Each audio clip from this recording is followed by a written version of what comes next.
Hi, it's me, Sheila Truelove, and I'm back with you for Narcissists and Their Poor Upbringing. Listen to a Pro Part 2. And who is the pro? Definitely your favorite and mine, Medea. Let's listen in. All these parents, you can't do that to a child. That is crippling. Like all these parents that give their child everything they ask for.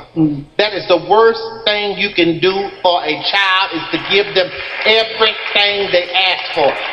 Yep. And I know what it is. You feel guilty. See, a lot of parents feel guilty because the child went through something. You wasn't there. You were supposed to be there. You were working. You had to do this. To hell with that.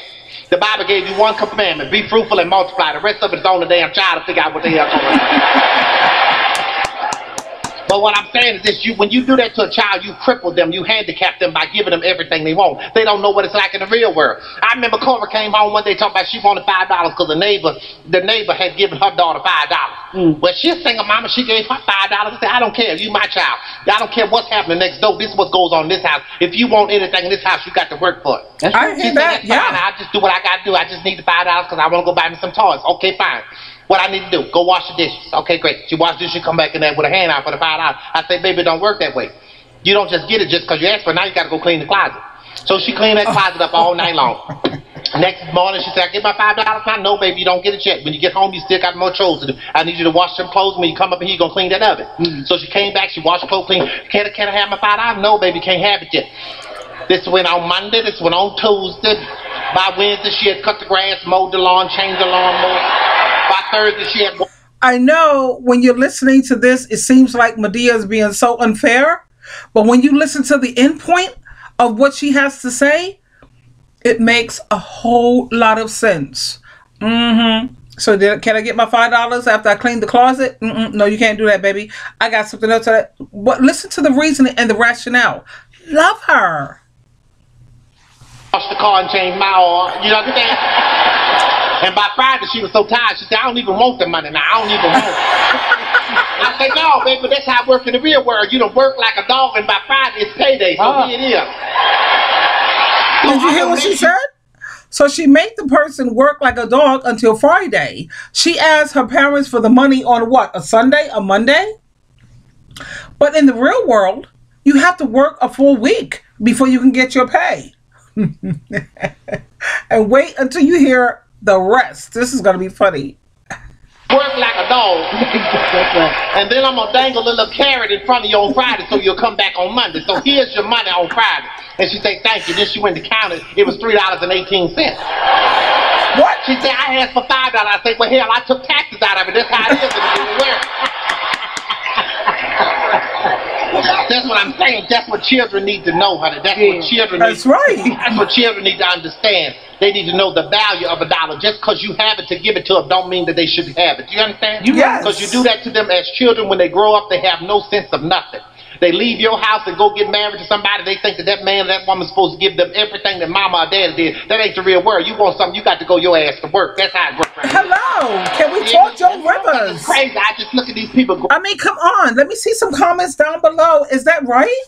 So she's like, how the hell are you giving me $3.18 when I asked you for $5? Well, we got to keep you in the real world, girlfriend. First of all, you're going to work a full week because that's the price that you asked for was $5. And then when you do get paid, it's $3.18. What the hell happened? I asked for $5. Well, you had to have taxes taken out. That's the real world. Do you love her? Do you absolutely love her? Medea, I'm making more videos going forward on the advice that Medea has, because it's definitely going to prevent you from bringing up narcissists. And she also has some really amazing videos on how to handle a breakup. We are going to have the time of our lives. Grown folks, grown 40-year-olds sitting there counting on mama and dad and all that stuff. That is crazy. You cannot empower a child to that much. Everybody on this earth, let me tell you something about guilt. Guilt will mess you up and your child. You can't let guilt rule how you raise, because you'll find yourself doing things you ain't supposed to. God has designed a midnight for everybody on this earth to go through. He has designed it. He didn't make it happen, but he allows it to happen. All right? And the reason for that midnight for you to go through it is not to destroy you. It is to make you stronger and make you better. You understand? So you're not supposed to despise it. You're just supposed to walk on through it. Now, if God has designed the midnight for your child as much as you love your child, and you come running there rescuing every time they go through something, you there to see them through it, then you are not helping them at all. You are blocking the thing that God has set up for them to make them stronger. I don't think you're following me. I'm following. Let me break it down to you this way. If God has designed something for them to go through that's going to make them stronger, and every time they go through it, they can come to you and get it, then what do they need God for? Yeah. Come on. Is that a good point? Do you understand? And what you need to know about him, oh my God. That was totally like how you say, epiphany for me. If you're going to constantly give your children what they need, what the help for, you're not giving them a chance to go to God for the help. And now you have become their God. And what did God say? God said he is a very jealous God. Don't put no other God before my face. But now, every time your kid is in a crisis and you come through for them, you never let them have to work anything out, or they never have to approach their Heavenly Father for anything, because they could always come to you. You have now officially become their God. And now you're taking glory away from our Creator and our Heavenly Father. Not a good idea. God, and he will have no other God before him. Do you hear me?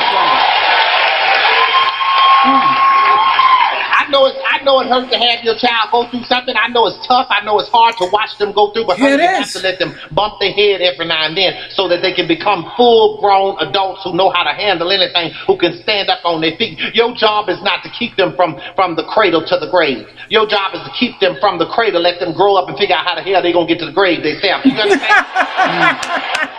I never thought about it. You ain't been thinking about much, is all I'm going to tell you. Oh, no.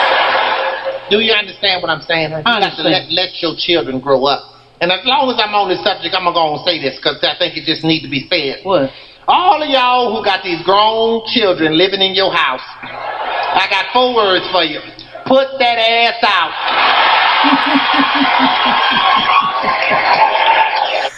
And I'm listening to what Medea has to say. But on this note, I somewhat disagree. My son, he left home when he was 33. At the same time, you have to keep in mind, my son was working towards his master's. Well, actually, I asked for a bachelor's, but he wanted to really please his mom, and he wanted the master's. My son was working 2 jobs in college, going towards his master's, studying like you've never seen people study. He was paying his share of the rent because you're supposed to raise your children to be responsible. So I charged him rent. He had to pay towards utilities. He had to pay towards food that he wanted to eat. He purchased over $200-300 a month in food. He gave me $400-500 in rent. Okay? So he was giving me at least $700-800 every month. It's not like he was 33 years old sitting on the couch playing video games and doing absolutely nothing with his life. Oh no, never, never, never, my son. Never that. Because keep in mind, I'm raising a man and I have to teach him the real world. So even if you have a son who may be older, I say as long as he's paying his fair share of the house responsibilities, and he's going to work every day, and he's working towards a goal that he's working to achieve, why not help out? Nobody frowns on it when adult people, 40, 50, 60 years old, have a roommate. What is a roommate there for? It's to help split and share the expenses.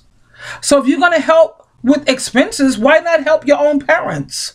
Why not help your own family? I mean, Africans do it all the time. Chinese people, or better yet, Asian people, Indian, Chinese, Japanese, they do it all the time. They live in a house with 2, 3, 4 people so they can share the expenses. What's wrong with you living with your parent, helping your own parent out? What's the problem with that? But for those parents who, like Medea says, you're 40 years old, 40, and you're sitting on the couch playing video games and you don't, no, because that is not teaching your sibling, child. Well, he's always going to be a child regardless, because the Bible said that's your child. It came out of your body. It's always going to be your child. At the same time, no, they have to pay rent. They have to contribute toward food and utility because that's the real world, regardless. But let's continue to listen to Medea. I don't understand that. Now, I'm not talking about all of them, because see, that's what, listen, if you're going through something, Not you all have of them. financial trouble, or you're going through a divorce, and things are tough right now, you need to go home for a while, that's what family is for. That's right. To be there for you. For a little while. Yeah? For a little while. Yeah, because when you come back to my house, I'm like a landlord. I want to move in date, and I want to move the hell out date. And don't come up in there talking about you need a week when you know you need 6 months trying to fool me. Because if you tell me you need a week on the 7th day, I'm arrested. And on the 8th day, I'm going to pack you the hell up out of there, is all I'm saying. You understand what I'm saying? I understand. Because the thing about it is this, I'm not talking about them children, I'm talking about them 40-year-olds that's living in your basement. Yes. Talking about, mama, can I borrow your car? Hell no, you can't borrow my car. You 40 years old. That's right. But a lot of parents done. But you notice how Medea said this is a 40-year-old. My son left home at 33. He left home with a master's degree. He left home with so much experience under his belt in terms of the work world. My son left home spiritually equipped. Okay? 33 years old. That goes to show that I must not have been such a horrid parent. Anytime my child left home at 33, yeah, that means I must have been very tolerable. Like I said, I had issues with alcohol, but it wasn't to the extent where it was going to traumatize someone or hurt someone who was being fair. I had my alcohol, the way I drank, honey, it was nothing like, look at Intervention. Go on A&E. Look at Intervention and see the way those alcoholics, those people drink. I never was like that, ever was like that. I'm not going to try to, how you say, make it less, you know, for myself. At the same time, when I was drinking the way I did, it's because the Bible said you can drink. The Bible said it was okay. And that was the only thing I had to help me hang on to my sanity. That was it. I didn't have where I could take a vacation once or twice every year. A car I could just jump into and go to Cape Cod. I didn't have a husband raising my children. I didn't. I had to do everything on my own. Between Jehovah God, Jesus Christ, and me, that was it. And the alcohol was the only thing I had to help me hang on to my sanity. You know, we're going to do part 3. I'll be with you in a bit.